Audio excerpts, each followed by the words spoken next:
आदिनाथ जयंती, या कुछ लोग जयंती नहीं बोल के उसको बोलते हैं जन्म कल्याणक महोत्सव।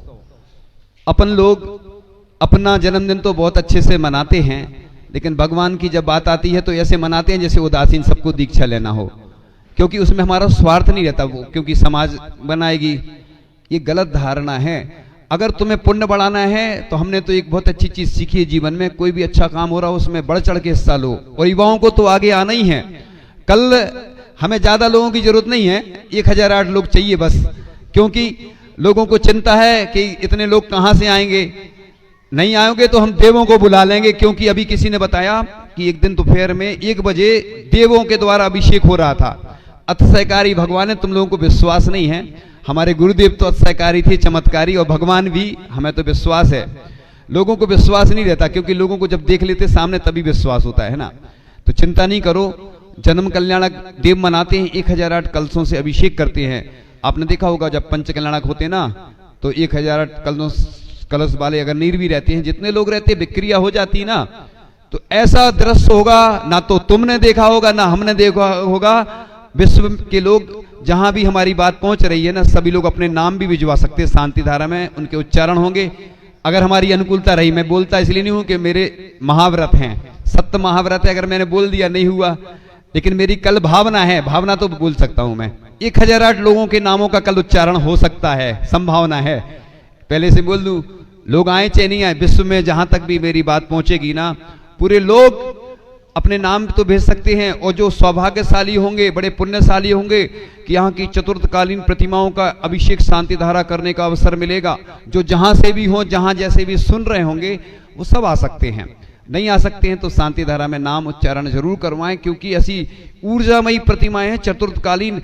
हमें भी बहुत ऐसा आनंद का अनुभव हो रहा है जैसे हमें दुनिया की सबसे बड़ी संपत्ति मिल गई हो, क्योंकि लोगों की अनुकूलता नहीं बन रही थी, लेकिन हमने कहा वो तो होगा, जितनी वेदी है ना उतने लोग तो आ जाएंगे, इतना तो विश्वास है। और देव भी आएंगे, वो भी करेंगे अभिषेक, आपको नहीं दिखेगा। तो ऐसा दृश्य कल देखने को मिलने वाला है कि बस जो नहीं आ पाएंगे वो पछताएंगे, क्योंकि बड़े पुण्य से ऐसे योग बन पाते, संयोग बन पाते, बहुत मेहनत करनी पड़ती है, प्रेरणा देना पड़ता है। और हम तो कहते हैं ना कि हर जगह ऐसी प्रतियोगिताएं रखना चाहिए श्रीफल चढ़ाने की, जिससे गांव वालों को पुरस्कृत किया जाए। जिस गांव से ज्यादा लोग आएंगे ना, उनको पुरस्कार दिया जाएगा, है ना। ऐसी प्रतियोगिताएं, आरती प्रतियोगिता रखो कि 1008 दीपकों से भगवान की आरती करें। द्रव्य सजाओ प्रतियोगिता।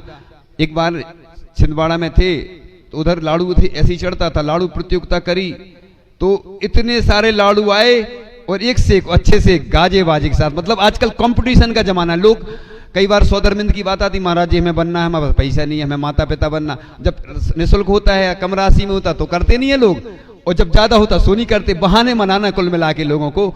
इसलिए ऐसी कोई कल व्यवस्था नहीं रखी गई, जैसी व्यवस्था तुरंत होगी वैसा आपको अवसर मिलेगा। तो इस प्रकार से प्रतियोगिताएं होंगी, है ना। अभी हम अपनी तरफ से घोषणा इसलिए नहीं करते कि जैसी व्यवस्था होगी, लेकिन हमारी भावना है ये, है ना, कि ऐसी प्रतियोगिताएं होना चाहिए जिससे कि लोग आए। और अपने भगवान का कर्त बर्थडे है, क्या है, बर्थडे। अब कोई का मनाते हो तो जाते हो, वो बुरा मान जाता है। हमारे सबसे आदिम तीर्थंकर प्रभु बोलते ना अपन, आदिनाथ भगवान का जन्म महोत्सव पूरी दुनिया मनाएगी, देव भी मनाएंगे और मनाया जाता है। अब जो नहीं मनाएगा उसका पाप कर्म का उदय होगा, जो नहीं आ पाएगा समझ लेना कि हमारा बहुत पाप कर्म का उदय है कि हम नहीं आ पा रहे हैं, क्योंकि ये महोत्सव अंतरराष्ट्रीय स्तर पर मनाया जा रहा है। और देखना आप कि आप भी कहोगे कि कितना आनंद आ गया। इसी में आनंद आना चाहिए। इसलिए जब सौधर्मेंद्र भी है ना, हजारों नेत्र बना के वो ऐसा दृश्य देखता है। इसलिए और हमारी एक भावना और है कि अपने अपने नगर में जितनी क्षमता हो उतना मिष्ठान वितरण भी करना चाहिए। पंचकर्णक में तो हम बोलते ही हैं, क्योंकि इससे भी प्रभावना होती है। वृक्षारोपण करना चाहिए, क्योंकि ये चीजें भी करना जरूरी है, इससे की रक्षा होती है। और तो आप लोग सब जानते हैं, अभी हम ज्यादा तो नहीं बता पाएंगे, शॉर्ट एंड स्वीट में बताएंगे। इस प्रकार से अपन लोग अपने भगवान की प्रचार खुद करो ना। इंटरनेशनल इसलिए बनाते भगवान को, अपन को खुद विश्वास नहीं होता तो दूसरे को अपन क्या दिलाएंगे। लेकिन हम जो भी काम करते इंटरनेशनल तरीके से करते हैं, और देखा भी है कि उसका प्रभाव भी पड़ता है। तो इसलिए लोगों को लगता है कि कैसे होगा, क्या होगा। आचार्य भगवान का क्षेत्र है और उनकी एक भावना थी कि ऐसा दृश्य देखे कि लोग पूरी लाइन लगा के जा रहे हैं और अभिषेक कर रहे हैं। उनके सामने वो नहीं हो पाया, लेकिन उनको दिख तो जाएगा, पूरा लाइव दिखेगा उनको। ऐसा दृश्य वो देखेंगे अपनी आंखों से, भले ही वो आज आचार्य परमेष्ठी के रूप में नहीं है, लेकिन उनकी जो भावना थी वो पूरी करेंगे। क्योंकि हमने एक विचार बनाया है कि आचार्य भगवान आज हमारे बीच नहीं रहे, कोई बात नहीं, हम उनको अपने हृदय में विराजमान करके उनकी कृपा और आशीर्वाद से हम वो काम करने का प्रयास करेंगे। ऐसे हमें युवाओं की आवश्यकता है, ऐसे पुण्यार्जक तैयार रहें तो बस काम होते चले जाएंगे। आचार्य श्री ने जो भी कार्य किए वो स्वर्णिम अक्षरों में लिखे गए। तो इस प्रकार से प्रत्येक धार्मिक अनुष्ठानों में सभी मंत्रों में जो उपयोग होता है, सभी मंत्रों का शांति धारा के माध्यम से उसका किसी भी जगह प्राकृतिक प्रकोप, मनुष्य आदि का उपसर्ग नहीं हो, रोग दूर हो, कष्ट दूर हो, इस मंत्रों से अपन छिन्न छिन्न बिंदु हो जाएं, यानी समाप्त हो जाएं। मन के साथ आज शांति धारा के बारे में जानकारी बता रहे हैं आप लोगों को। शांति धारा क्या होती, क्योंकि अपन करते तो रहते हैं, अपन दवाई लेते हैं ना, दवाई काम नहीं करेगी जब तक कि विश्वास नहीं हो। आज लोग क्या है, धर्म तो करते हैं, उन्होंने कहा मंदिर जाना है, बस आते हैं, सिर पटक के चले जाते हैं। आप अगर वैसी अच्छी श्रद्धा से करोगे ना तो आपको कई गुना पुण्य मिलेगा। और तरीका भी होता है ना, जब भी भगवान को श्रीफल चढ़ाते हैं, शांति धारा करो तो गहरी श्वास लो पहले, फिर अंदर श्वास भरते हुए फिर शांति धारा करेंगे, उसका अलग प्रभाव पड़ता है। अब बहुत सारी ऐसी चीजें हैं जो हम जानते हैं लेकिन हम नहीं बता सकते हैं, कारण है क्योंकि वो अपने लिए होती हैं। बस ज्ञान किसके लिए होता है, विद्याओं का जो ज्ञान होता है वो किसके लिए होता है, अपने लिए, दूसरों को देने के लिए नहीं होता है। लेकिन हमारी तो प्रतिदिन भावना होती है कि जो रोगी हैं वो निरोगी बने और कष्ट दूर हों, सबके विघ्न बाधाएं दूर हों। इसलिए बोलते हैं, यही तो शांति धारा में भावना की जाती है। क्योंकि जैन दर्शन में मेरी भावना आती है ना, उसको बोलते ना अपन, लाखों वर्षों तक जीऊं या मृत्यु आज ही आ जावे, यानी मैं लाखों वर्षों तक जीऊं या मृत्यु, तो डरना नहीं है। क्या होता है ना, पूरे देश में, विश्व में लोग बीमार रहते हैं तो खबर आती है कि शांति धारा करा दो, है ना, तो हम कई बार याद नहीं रहता है, या जब तक वो बोलेगा नहीं तो अपन कैसे कराएं किसी के नाम से, तो अनुमति देना पड़े। रजिस्ट्री होती है ना, जैसे जमीन की होती है रजिस्ट्री, मकान की होती है, ऐसे ही साधु संत जहां जाते हैं, जब तक श्रीफल नहीं चढ़ाओगे आप तो नहीं जाते, लेकिन अगर संकेत गुरु का रहता है तो चले जाते, क्योंकि हमें लोगों से मतलब नहीं है, जहां भी जाना है उधर के लोग निवेदन करें। तो आज लोगों में उदासीनता आ रही है, ये तो व्यवस्था है कि देखो सब लोग प्रसन्नता कर रहे हैं कि बहुत अच्छा इस क्षेत्र से जुड़ने का अवसर मिल रहा है। अभी तो कम लोग जुड़े हैं, अब तो 72 गांव जुड़ना है। आचार्य श्री के अनुसार 65 गांव थी, हमने और बढ़ा दी, हमने कहा 72 कर दो, अब 72 हो जाएंगे, जिसमें 72 है ना, 72 मतलब 9 का अंक हो जाता है। आचार्य श्री ने बड़े बाबा के यहाँ अभिषेक का बोला ना, कितने साल में होगा, 9 साल में। आचार्य श्री की सोच थी, देखो वो चले गए आचार्य श्री, हमें थोड़ी मालूम था कि वो चले जाएंगे, लेकिन वो ऐसा अंक दे गए कि 9, क्योंकि गौम टेस्ट का 12 साल में होता है। तो आचार्य जब हम तो तभी समझ गए थे जब उनने घोषणा की, उनके मुख से हुई, उन्हें मालूम था, उनको एहसास था कि अब हम तो नहीं रहने वाले, लेकिन बड़े बाबा का जो महोत्सव होगा वो अगले 9 वर्ष बाद होगा। इसलिए ये महत्व बढ़ाया जाता है। अगर रोज रोज वो चीज मिलने लगती तो महत्व नहीं रहता। देखो हम तो कहते हैं पूरे देश के लोग, जो हमारी जहां तक भी बात पहुंचे, पूरे विश्व में पहुंचेगी बात, तो यहां आप देखिए दर्शन जरूर करना। ऐसी एनर्जी वाली प्रतिमाएं हैं चतुर्थकालीन कि हम सुबह दर्शन कर रहे थे, हमारे मन में आया कि पूरे भगवान के चरण छूना है, लेकिन हमने नहीं छुए अभी। हमने सोचा देखेंगे, तो हम तो जब चाहे छू सकते हैं, हमें कोई वो नहीं। लोगों को वस्त्र और नियम रहते हैं कि वस्त्र बदलना पड़ते, नियम रहते कि भैया प्रतिमाओं को नहीं छुओ, ये इसलिए रखी जाती व्यवस्था, ऐसा कहीं लिखा नहीं रहता, ये व्यवस्था है। चूंकि एक हाथ दूर से लिखा है दर्शन करने का, मुनिराज आदि के भी और भगवान के, लेकिन अब लोग नहीं मानते, आस्था श्रद्धा रहती है।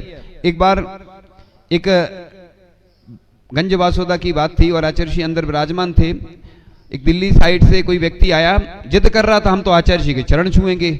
मैं बाहर बैठा था, मैंने कहा तू पहले नियम ले कि भगवान के चरण पहले छुएंगे, नियम ले लो तो हम आचार्य जी के चरण तुम्हें स्पर्श करवाए दे रहे, तैयार नहीं हुआ वो। यानी भगवान इतने महान हैं और उनका कोई महत्व नहीं।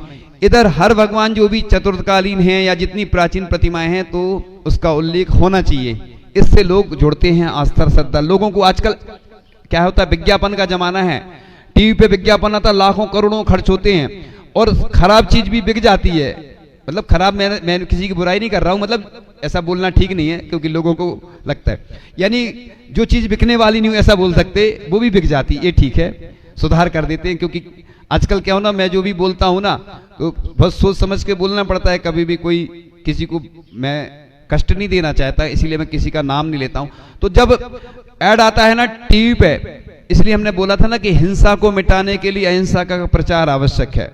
इसलिए मैं तो खूब कहता हूं, आचार्य जी भी कहते थे, जैसे अपन शादी में कार्ड देते ना, ऐसे ही अपन को जो भी कार्यक्रम होते उनका प्रचार प्रसार करना चाहिए। आज लोग बोलते हैं कि अरे जो पत्रिकाएं निकलवाते हैं वो डली फिरती हैं, तो ये अपना दोष है। मैं पूरे भारत नहीं, पूरे विश्व के लोगों को बोल रहा हूं कि आप जो भी पत्रिकाएं आदि बनवाते हो तो पहले से उसकी व्यवस्था रखो, उस पर लिख दो कि इसको कार्यक्रम के बाद व्यवस्थित कहीं पहुंचा दें जिससे कि उसकी रिसाइकलिंग आदि हो सके।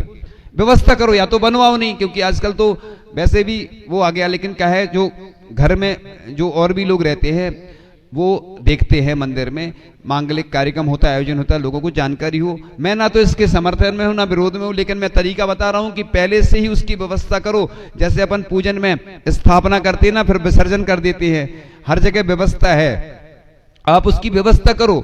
लोग क्या है बस तोड़ निकालते हैं, जो बहानेबाज होते बच्चे होते ना, तो परीक्षा आएगी, अभी समय नहीं है, अभी सिर दर्द कर रहा, अभी पेट दर्द कर रहा। एक व्यक्ति था, वो सर्विस करता था, तो वो क्या करता था, छुट्टी चाहिए ना, तो आज हमारी वो खत्म हो गई। अब कई बार तो उसने अपनी चाची है ना का नाम ले लिया, मतलब कि चाची एक्सपायर। तो एक व्यक्ति ने पूछा तुम्हारी कितनी चाची हैं? तो ऐसे बहाने बनाने वाले लोग होते हैं ना, छुट्टी चाहिए। ऐसे ही धार्मिक कार्यों में लोग बहुत बहाने बनाते हैं, हमें मालूम है, लेकिन हम सब जानते हैं क्योंकि हम आप लोगों के बीच में रहते हैं, तो हमने सब देखा है। और हम आप जैसे हम भी पहले बहाने बनाते थे, क्योंकि आदमी को क्या है, एक सिस्टम है, चाहे ऑफिस हो, चाहे दुकान हो, चाहे धार्मिक कार्यक्रम हो, लोग ये सोचते टाला मटोली करेंगे। कोई भी काम बताओगे ना किसी को, वो सोचता है टल जाए तो अच्छा है, क्या जरूरत है, टल जाए तो करना नहीं पड़ेगा। और मैं कहता हूं जब भी कोई धार्मिक आयोजन हो, तुम भले ही आ पाओ नहीं आ पाओ, उसकी अनुमोदना जरूर करना। कोई अच्छा सौधर्मिंद बनता है, कोई दान देता है, कोई अभिषेक करता है, कोई पूजन करता है, बस तुम्हारा पुण्य बढ़ता चला जाएगा। सोचो, इसलिए धर्म सुनो, लिखा है ग्रंथों में, अनुमोदना करने से भी तिरंच भोग भूमि जाता है। आहार दान की अनुमोदना, क्योंकि आहार दान तिरंच नहीं दे सकते, अनुमोदना करने से भोग भूमि चला जाता है। सोचो आप, अपन अनुमोदना करेंगे तो अपन को उतना पुण्य नहीं लगेगा। महिलाएं क्या करती हैं, अनुमोदना करती हैं कि देखो अभिषेक हमें देखने का अवसर मिल रहा है। भगवान से ऐसी प्रार्थना करो, हे भगवान मेरी आंखें धन्य हो गई। मैं भी जब भगवान के दर्शन करता हूं तो मालूम गंधोदक कैसे लगाता हूं, ऐसे इन 2 उंगली से लिया ऐसे ऊपर, क्योंकि हे भगवान मेरा ऊर्ध्व गमन हो और मेरा मस्तक आपकी ओर हमेशा झुकता रहे। शांति प्रभु की गाथा जहां झुकाती है दुनिया माथा। ऐसे भगवान की जिनके आगे मस्तक झुकाओगे आप। ग्रस्तों में तो आप लोग जो लौकिक व्यवहार होते ना, पिताजी हैं, आपके जो जीजाजी हैं, जो भी आपके रहते ना, उनके पैर छूते हो, मतलब तो उसमें शर्म नहीं आती। और भगवान के जब आते, कई लोग हम देखा 24 आदि में हम दर्शन करते ना, तो लोग खड़े खड़े दर्शन करते हैं। अरे बैठोगे ना, दर्शन बैठ के करोगे तो तुम्हारा पुण्य बढ़ेगा। एक बार अपने जो रिश्तेदार हैं उनके भले नहीं छूना तो तुम्हें पाप नहीं लगेगा। कई लोग तंबाकू खाते तो हम उल्टा नियम देते कि नियम ले लो कि इनके पैर नहीं छूना जब तक ये तंबाकू नहीं छोड़ेंगे। हाँ, फंसा देते हम। हमारे कई नियम उल्टे सीधे रहते। कोई मंदिर नहीं जाता तो हम उल्टा बोलते, आज से नियम ले लो, कभी मंदिर नहीं जाएंगे, भगवान का त्याग कर दो। आज तक कोई ने नियम नहीं लिया उल्टा। तो लोगों को क्या है, सीधा बोलो तो समझ में नहीं आता कि कैसे बोलो, पूजन करो नहीं करेगा, अभिषेक करो नहीं करेगा। मतलब लोगों को ऐसे ही भगवान है, लोगों को व्यवस्था भी दी जाती है तो भी नहीं आ रहे लोग और उदासीन होते जा रहे हैं। अब भगवान को इंटरनेशनल लाओ, जहां जहां अच्छी प्रतिमाएं हैं, प्राचीन अतिशयकारी हैं, उधर जरूर लिखो कि इतनी प्राचीन है। ऐड का जमाना है, जब संसार उसी में चल रहा है तो अपन को संसार के साथ चलना पड़ेगा। अच्छी चीजों का खूब प्रचार प्रसार करो, क्योंकि भगवान का तुम जितना प्रचार प्रसार करोगे उतनी ऊंचाइयों पे तुम पहुंचोगे। और बड़े बाबा ने आचार्य श्री विद्यासागर जी महाराज को और कई जो दानी हैं, देश के सबसे बड़े दानी आज जो है ना ऊंचाइयों पे पहुंचा है बड़े बाबा ने। तो बड़े बाबा का कल आदिनाथ भगवान जो है ना उनका महोत्सव बड़े धूमधाम से और बहुत अच्छे उत्साह के साथ मनाना है। चिंता नहीं करो, अगर तुम्हारे पास कोई कमी आए तो हमारे पास आ जाना। भले ही व्यवस्था नहीं है हमारे पास, कुछ नहीं है, लेकिन हो जाएगी। इसलिए दान देने से आज तक कोई गरीब नहीं हुआ, बल्कि प्रभु के करीब हुआ है। इसलिए अंतर्राष्ट्रीय स्तर पर ऐसे महोत्सव मना करके अपने आप को प्रफुल्लित आनंदित करना चाहिए, जिससे कि हमारा जीवन अच्छा बने। हे भगवान, मैं कुछ नहीं कर पा रहा हूं, आपकी बस आंखों से आपका दर्शन करता रहूं, इस मस्तक को आपके चरणों में झुकाता रहूं, इन हाथों से आहार दान करता रहूं, अच्छी अच्छी द्रव्य चढ़ाऊं, इन हाथों से अभिषेक करूं, मुझे हाथ मिले हैं, और इन पैरों से चल करके तीर्थ क्षेत्र की यात्रा करूं और इन मंदिरों की वंदना करूं। इसलिए अपना नख से लेकर सिर तक हृदय भी जो है ना मेरा भगवान, बस आप ही मेरी आस्था के प्रतीक हैं, आस्था के देवता हैं, और मेरी अंतिम श्वास बस आपके चरणों में निकले भगवान। इसी भावना से मैं बस प्रतिदिन आपकी अभिषेक, शांति धारा, पूजन, भक्ति, अनुष्ठान करता रहूं। ऐसी बस भावना भाओगे, आपके रोग ठीक हो जाएंगे। क्योंकि मानतुंग आचार्य भगवान ने ये नहीं कहा कि ताले टूट जाएं, भगवान बस भक्ति करते चले गए, ताले अपने आप टूट गए। अपने आप मांगा नहीं जाता, सब कुछ मिलता जाता। भगवान से बस प्रार्थना करो, हे भगवान, जैसे कोई बीमार है ना, वो ये सोचे भगवान मैं आपकी भक्ति करना चाहता हूं, मुझे शक्ति दो, बस मेरा रोग ठीक हो जाए। ऐसी नहीं कहना कभी, भगवान मैं आपकी भक्ति करना चाहता हूं, बस मुझे इतनी शक्ति देना कि बस अंतिम श्वास तक मैं आपकी भक्ति ही करता रहूं, आपके गुणगान गाता रहूं। देव सास गुरु पंच परमेष्ठी नव देवताओं की भक्ति और गुणगान में करता रहूं। ऐसी भावना से आप लोग इस महामहोत्सव को ऐसे तरीके से मनाएं कि बस आनंद ही आनंद आए आपके जीवन में, और सबके रोग ठीक हों, सबकी गरीबी दूर हो, सबकी विघ्न बाधाएं दूर हो। इन भावनाओं के साथ इस महोत्सव को संपन्न करना है। और एक एक प्रतिमा बड़ी ऊर्जावान है, सब चतुर्थकालीन प्रतिमाएं, उसमें भी बहुत सारे भगवान हैं। और ऐसा लिखा है कि 100 वर्ष प्राचीन भी प्रतिमा होती, वो प्रतिष्ठित भी नहीं होती तो पूज्य मानी जाती। वैसी पूज्य नहीं, मतलब एक आस्था की दृष्टि से। अब वो कुछ प्रतिष्ठा की व्यवस्थाएं रहती, वो संबंधी हम चर्चा नहीं करते, लेकिन लिखा है। तो ये तो कितने चतुर्थकालीन यानी कितने काल की प्रतिमाएं हो गई हैं। और ऐसा सोचो कि जब नगर में अपने जो भगवान रहते हैं, भली अभी भी प्रतिष्ठित होकर आते हैं, तो कितनी आस्था श्रद्धा रहती है लोगों की। और जब भगवान इतने प्राचीन हों तो उनकी तो महिमा का वर्णन करने के लिए कोई समर्थ ही नहीं है। ऐसे सभी जिनबिंब जो पूरी दुनिया में जहां जहां विराजमान है, ऐसे सब जिनबिंबों को हम नमोस्तु यहीं से करते हैं। भगवान मैं आपके दर्शन का सौभाग्य प्राप्त करूं। नंदीश्वर, कृत्रिम कृत्रिम चैत्यालय और जो जहां जहां प्रतिमाएं विराजमान है, हे भगवान अंतिम क्षणों तक मैं आपको ही ऐसे ही आपकी स्तुति करता रहूं, गुरु का गुणगान करता रहूं, जिनवाणी का गुणगान करता रहूं। हे भगवान, इन्हीं भावनाओं के साथ परम पूज्य आचार्य भगवान गुरुदेव शिक्षवाट आचार्य श्री विद्यासागर जी महामंडराज की, परम पूज्य आचार्य श्री समय सागर जी महामंडराज की।